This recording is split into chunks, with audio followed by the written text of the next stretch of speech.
La France est devenue la République des copains. Vous savez, je le dis souvent, la France est devenue la République des copains. En fait, vous avez tout en haut de la France tous d'anciens fonctionnaires qui sont soit présidents, soit premiers ministres, soit ministres de quelque chose. Et puis, un jour ou l'autre, ils perdent leur poste de député, leur poste de ministre, leur poste de président. Alors, tout de suite, les copains leur offrent un nouveau poste, une nouvelle fonction, voire même une bonne petite place dans une entreprise privée. La France est devenue la République des copains. Et c'est vous qui payez. C'est vous qui payez et rien ne changera jamais. Rien ne changera jamais parce qu'on se donne les postes les uns aux autres. On se donne tous les postes importants les uns aux autres et on empêche comme ça la République de changer. On empêche comme ça le peuple de choisir. Et si vous voulez, il y a deux choses qui me font penser à ça, deux scandales qui devraient vraiment faire exploser tout ce système. Mais le système ne bouge pas parce qu'on est dans la République des copains. Bonjour et bienvenue dans cette nouvelle vidéo de DME en direct. Comme toujours, si vous n'êtes pas abonné, je vous suggère de le faire et de cliquer sur la cloche pour être prévenu lorsque je sors une nouvelle vidéo. Et puis, vous devriez aller voir aussi sur la boutique de DME, vous devriez trouver quelque chose qui vous intéresse, le lien est dans la description. On est dans la République des copains. Il y a deux scandales. Alors, un scandale avéré, pur, clair, net, précis, un scandale politique. Je vais vous le montrer. Et puis, il y en a un deuxième, je ne sais pas encore si c'est un vrai scandale politique, parce que c'est quand même un ancien ministre qui s'est enrichi de manière absolument gigantesque. Et vous verrez les chiffres, c'est même du délire à ce point-là. C'est pas qu'il a gagné au loto, le gars, c'est juste qu'il a été ministre. Mais qu'à partir de ce moment-là, ça commence à ressembler beaucoup à j'ai gagné au loto. Je vous montrerai le scandale. Peut-être que c'est de la pure chance. C'est peut-être uniquement, effectivement, un gain à l'euro mignon. Mais, mais en tout cas, on peut avoir de sacrés soupçons. Mais on va venir au premier cas. Au premier cas qui m'intéresse, vous savez, on doit remplacer Fafa, Laurent Fabius. On doit le remplacer à la tête du Conseil constitutionnel. Bon, déjà, Laurent Fabius à la tête du Conseil constitutionnel, pour moi, on est déjà dans un scandale, mais bon, c'est un vieux scandale, donc on ne va pas en parler. Mais enfin, un gars qui avait été mouillé quand même jusqu'à l'os par l'affaire du sang contaminé, un gars qui a été politique toute sa vie, pourquoi à la tête du Conseil constitutionnel? On se dirait comme ça. Mais comme ça, je sais, c'est un peu idiot de ma part, mais je dirais à la tête, dans le Conseil constitutionnel, même pas à la tête, l'ensemble des membres du Conseil constitutionnel doivent être des avocats constitutionnalistes de très haut niveau, des juges constitutionnalistes de très haut niveau. Et ils ne doivent faire finalement le travail du Conseil constitutionnel qu'à partir du droit. Point barre. Et ça semblerait pour moi quelque chose de logique. Mais qu'est-ce que vous voulez? Moi, je ne suis pas un homme politique, donc je ne me rends pas bien compte de ce qui est logique et de ce qui n'est pas logique. Là, en France, ce que l'on a, c'est à la tête du Conseil constitutionnel une succession d'hommes politiques. Donc on a eu Fafa, hein, qui a été à la tête du Conseil constitutionnel et qui n'a vu rien à redire. Mais rien à redire au fait qu'en 2020, on enferme tous les Français chez eux. La liberté de circuler, etc., c'est pas si constitutionnel que ça. La liberté de circuler, c'est pas si constitutionnel que ça. Faut bien vous le dire maintenant, faut que ça soit clair. Et qui a fait échapper. Bon, enfin bon, on va pas revenir sur tous les scandales de Laurent Fabius voilà. Bon, mais peu importe. Allez, on va oublier Fafa. Et donc, il va bientôt partir quand même à la retraite, avec une retraite hyper dorée qui va être merveilleuse. Et Laurent Fabius, donc, qui va partir à la retraite avec une retraite merveilleuse dont la plupart d'entre vous ne peuvent que rêver, va être remplacé. Et qui Macron choisit-il? Il choisit Richard Ferrand. Richard Ferrand, qui a deux énormes avantages, je dirais, que tout le monde connaît. D'abord, il est fidèle à Macron. Et ensuite, il était pour changer la Constitution pour que Macron puisse se présenter une troisième fois. Donc voilà, les grands avantages de Richard Ferrand. Parce que au point de vue constitutionnaliste, on peut dire qu'il n'y connaît rien. C'est-à-dire que Richard Ferrand, il a fait 2 ans de droit. Donc voilà, Richard Ferrand, qui a 2 années de droit derrière lui, va, si Macron a réussi son coup, va réussir à dicter ce qui est constitutionnel ou pas en France. Donc finalement, de prendre des décisions. Hein, voyez. Par exemple, Laurent Fabius ne veut pas que vous puissiez voter pour des choses comme par exemple stopper l'immigration. Interdit. Ah non, vous n'avez pas le droit de voter pour ça. On peut vous poser plein de questions. Hein, le président peut vous poser tout un tas de questions. Par exemple, sur la couleur du slip qu'il portera le 14 juillet prochain. Il peut vous poser des questions par référendum sur quelque chose comme faut-il ou non changer l'uniforme des soldats de la 3e brigade des fusiliers marins. Ça, il peut vous le poser comme question. Par contre, est-ce que oui ou non, vous êtes pour stopper l'immigration en France? Interdit. C'est Fafa qui l'a dit. C'est Fafa qui l'a dit. Et donc, M. Ferrand, il va avoir exactement la même attribution que Laurent Fabius, c'est-à-dire qu'il va pouvoir décider si oui ou non, on peut vous poser une question. Il va pouvoir décider si oui ou non une loi est constitutionnelle. Hein, je vous rappelle que la dernière loi immigration, Laurent Fabius a supprimé quasiment tout en disant bah non, c'est anticonstitutionnel. En fait, il n'a gardé dans la loi immigration que ce qui était en faveur de l'immigration. Tout le reste, il a déclaré que c'était anticonstitutionnel. Hop, terminé, au revoir, Baya. Et ce gars n'a fait que 2 ans de droit. Pas Fabius, hein, Richard Ferrand. N'a fait que 2 ans de droit, mais il va se retrouver à la tête du Conseil constitutionnel. Mais surtout, il faut bien le dire, parce que c'est un copain du président. Je vais vous montrer, parce que j'ai trouvé ça très bien, le tacle de Barbara Lefebvre là-dessus. C'est la République des copains. Richard Ferrand a fait juste 2 ans de droit. C'est un peu comme si je vais faire 2 ans de médecine et devenir neurochirurgien. Je trouve qu'on en est là. Ah non, mais la République des copains, alors là, rien de nouveau sous le soleil. C'est ça la révolution Macron d'ailleurs, hein, c'est de continuer la même chose qu'avant. Donc merci pour la révolution, ça en serait bien passé. Moi, ce qui m'importe surtout, c'est de savoir si Monsieur Ferrand est compétent ou pas. Je crois qu'il ne l'est pas, puisqu'il a fait Ce à n'est pas peine... un juriste. Non, il a fait à peine 2 ans de droit. Donc s'il suffit de faire 2 ans de droit pour devenir président du Conseil constitutionnel, tout est permis à tout le monde. Hein. Donc vous faites, je sais pas moi, 2 ans de médecine, vous arrêtez, puis vous devenez neurochirurgien. Ça sera... Mais c'est vraiment ça, quoi. On est vraiment rentré. Vous savez, c'est terrible parce qu'on est vraiment rentré dans la République des copains. Et on peut tout se permettre. On peut tout se permettre. Et le peuple ne réagit pas. C'est merveilleux. Le peuple ne réagit pas. Vous voyez qu'il place ses pions, mais n'en parlez pas en ces termes. Pourquoi? Oui, il place clairement ses pions. D'ailleurs, Richard Ferrand était pour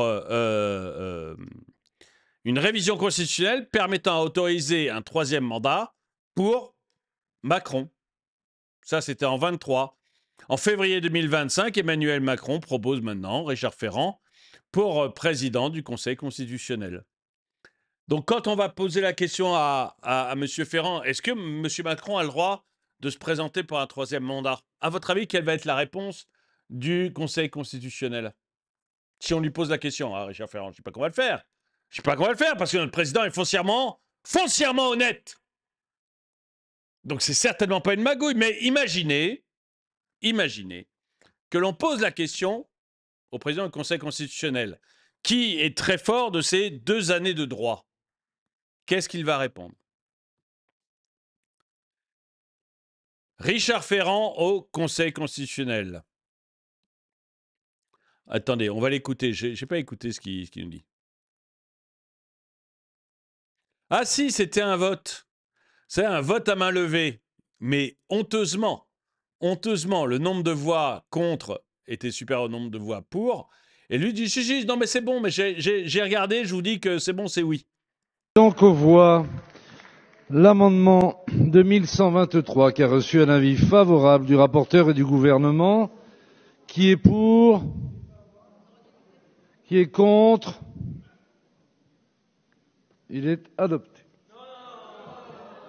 Comment ça? Un homme foncièrement honnête, vous le voyez?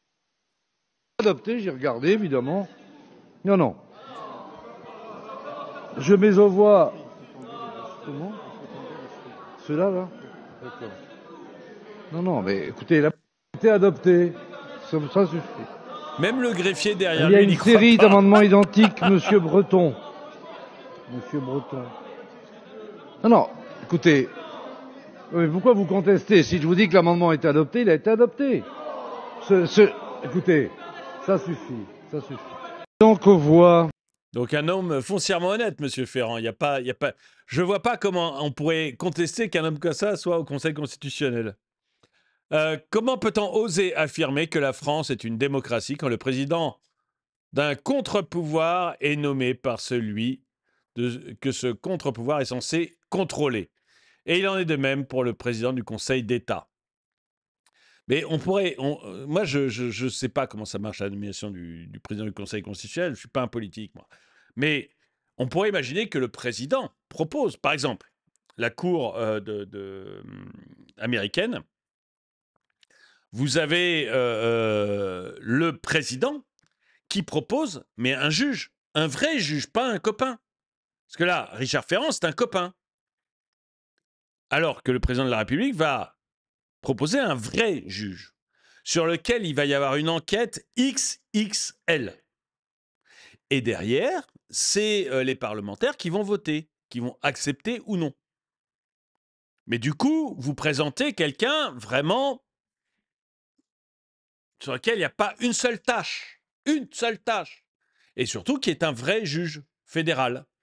Bah, là, on pourrait imaginer aussi, mais je sais que c'est un peu illusoire de ma part, que au Conseil constitutionnel, ce soit un vrai juge constitutionnel qui soit mis dans le Conseil constitutionnel, systématiquement. On met un vrai juge constitutionnel. Et ensuite, que le Parlement vote peut-être aux 2 tiers, vous voyez, un large consensus du Parlement pour le mettre avec les autres. Je crois qu'ils sont 9. Là, c'est pas le cas. Là, c'est le fait du prince, quoi. Je vais faire... Je vais faire 2 ans de médecine et devenir neurochirurgien. Là, elle vient de décrire Véran. Non, mais je crois que Véran, il a un vrai diplôme. Hein. Une nomination pareille est un effacement complet de l'impartialité du Conseil constitutionnel. Mais est-ce que tu as eu l'impression que Laurent Fabius est impartial? J'ai pas cette impression-là. Je veux pas faire de honte à Laurent Fabius, mais quand même, toutes les récentes décisions du Conseil constitutionnel depuis 2020 surprennent tout le monde, systématiquement. Alors, ils sont sûrement totalement impartials. Je ne veux surtout pas dire que Laurent Fabius, qui a été un Premier ministre exceptionnel, qui n'a jamais eu aucune casserole, je n'oserais pas dire que Laurent Fabius ait pu avoir un mauvais comportement au Conseil constitutionnel. Mais le fait est qu'il a surpris beaucoup de monde. Donc, je ne suis pas sûr que Ferrand, ce ne soit pas finalement... voilà. Richard Ferrand soutient l'idée d'un 3e mandat. Voilà. Donc, tout le monde est... tout le monde est du même avis. Il y a quelque chose d'étonnant là-dedans. Alors...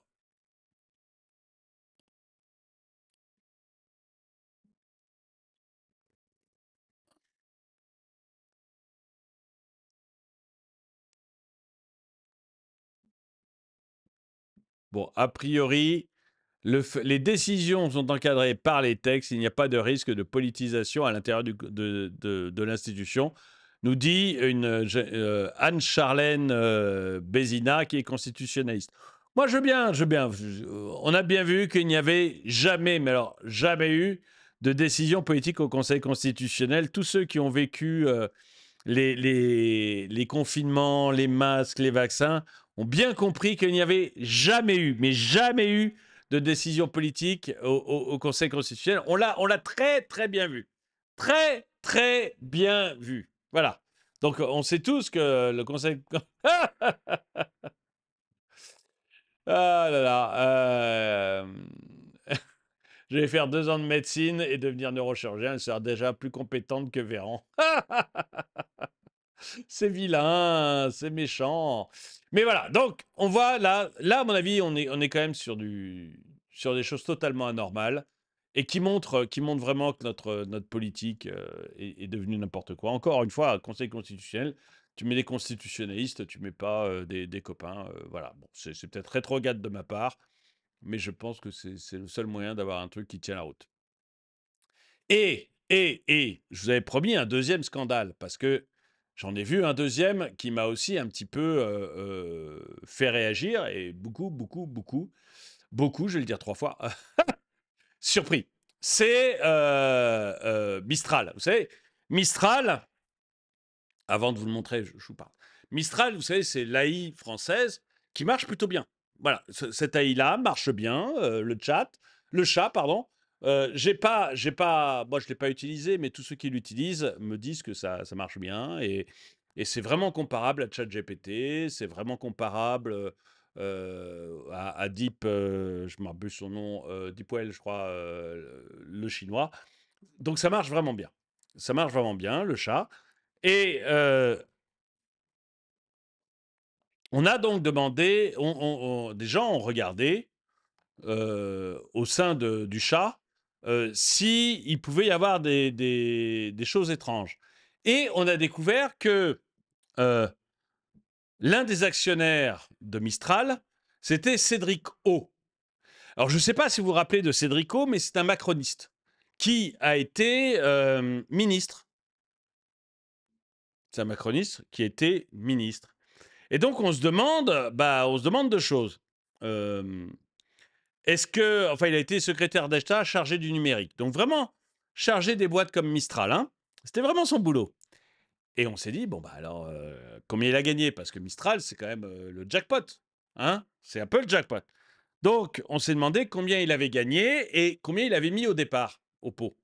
Hein, c'est-à-dire que, voilà, on a un ministre, un ancien ministre qui devient, voilà, actionnaire de Mistral, Mistral, qui marche très très bien.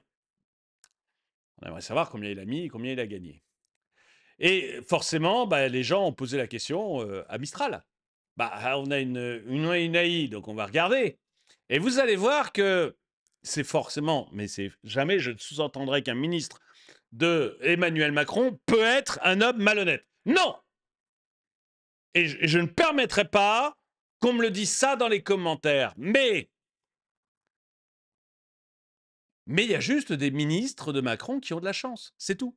Il y a des ministres macronistes qui ont de la chance. Combien le macroniste Cédric O a-t-il gagné en ayant des parts quasiment gratuites dans Mistral? Comment justifier qu'il ait été actionnaire si ce n'est sa proximité avec Macron? Et donc on a demandé à Mistral. Cédric O, ancien secrétaire d'État chargé du numérique, a investi dans Mistral AI en tant qu'actionnaire minoritaire. Son investissement initial est de 176,10 €. Et il a connu une valorisation considérable, atteignant près de 23 millions d'euros. Grâce à la croissance rapide de l'entreprise, sa valorisation à 2 milliards. Donc cet homme, Cédric O, qui est un chanceux soit c'est un chanceux incroyable, soit c'est vraiment le gars qui sait placer son argent, quoi. Parce qu'il a misé 176 € et il a gagné 23 millions. 176 € de mise, 23 millions de gagnés. Vous voyez, quand je vous disais que c'était presque digne d'un gain au loto, on n'est quand même pas très loin. La proximité de Cédric O avec Emmanuel Macron pourrait avoir joué un rôle dans son implication en tant qu'actionnaire de Mistral AI. Il a rejoint l'entreprise dès sa création en avril 2023 et a rapidement pris un rôle actif en tant que conseiller principal. Voilà, voilà, c'est Mistral qui le dit, hein, c'est pas moi. C'est pas moi du tout qui le dit, mais c'est un bon test du chatbot. Donc voilà, j'irai pas trop loin sur Cédrico parce que je ne le connais pas personnellement. C'était juste un homme extrêmement chanceux. Mais, mais quand même, vous m'avouerez que c'est pas mal d'être macroniste. Il est strictement interdit pour une personne à ce poste d'investir dans ce genre d'entreprise. Cédric O devrait faire l'objet d'une enquête immédiate. Mais il l'a peut-être fait juste après avoir été ministre, je ne sais pas. Je ne sais pas. Ou alors, ils n'ont pas le droit d'investir plus de 176,10 euros. C'est aussi une possibilité, ça. La vraie question à poser à Mistral AI et à BFM ou à l'intéressé, c'est-il de la fortune productive ou improductive? En fait, être macroniste, c'est plus rentable que de faire du pari sportif chez BetClick. C'est un, c'est un peu exact. C'est un peu exact. Vous savez, aux États-Unis, comme ça, il y a maintenant des investisseurs qui n'investissent que là où investissent certains politiques. C'est-à-dire qu'ils ont repéré des politiques américains qui avaient de la veine, mais impressionnant. Ils ont repéré des politiques, mais qui plaçaient leur argent quelque part, et quelques semaines après, boum, ça a explosé. C'était impressionnant. C'est des gens qui faisaient des meilleurs résultats que BlackRock, ils faisaient des meilleurs résultats que Warren Buffett, qui est le meilleur investisseur du monde, ils faisaient des meilleurs résultats que tous les professionnels. Des politiques qui n'avaient jamais fait de finance de leur vie. Mais alors, ils savent, quand il faut placer 10 euros, ils savent où le placer. Hein. Et donc, vous avez maintenant des... Mais c'est vrai en plus, hein, c'est authentique que je vous dis, des boursicoteurs dont tout le travail est de suivre ce que font ces politiques. Voilà. Donc, et après, ils font des émissions sur YouTube, ils font des émissions sur WhatsApp, etc. Et ils vous disent, bah voilà, Machine, elle est députée, membre de la commission je ne sais pas quoi, elle est au Sénat, elle est là. Et je dis elle parce que celle qui est la plus connue, c'est une femme, je crois que c'est Nancy Pelosi, mais je ne suis pas certain. Mais c'est une femme la plus connue dans les politiques chanceux. Et, et on lui dit, je retire son nom parce que je ne suis pas du tout certain. Hein. Et on dit, enfin, ils suivent où elle investit, et systématiquement, on dit, bah voilà, elle a investi dans ça. Vous devriez investir parce que dans quelques semaines, on sent que ça va exploser. Cette action-là semble vraiment bien partie. Et ils gagnent systématiquement. Il y a des hommes politiques comme ça qui ont une chance folle. Qui ont une chance folle. Et Cédrico, bah, il a une chance folle. Si je ne dis pas de bêtises, sachant que la boîte est valorisée 2 milliards, ça veut dire qu'il a 1% des parts environ. Et donc, que la boîte était même pas valorisée 20 000 balles quand il a acheté ses parts. Ça n'a aucun sens. Ou ça en a trop. Je ne sais pas. Je ne sais pas. En fait, être macroniste, c'est plus rentable. Oui, j'ai déjà lu. Le bol, la veine, le pot, le hasard, la chance, la cocasserie, la chatte, le facteur chance, la moule, l'opération du Saint-Esprit, la bonne fortune, l'heureux événement. Cet homme a investi le prix de 3 jeux de PS5 dans une entreprise qui n'était rien. La suite va vous surprendre. Mais c'est exactement ça. C'est exactement ça. Et surprise, il vendra juste avant que la boîte ne crache. Bah, ouais, c'est ça. Ah là là.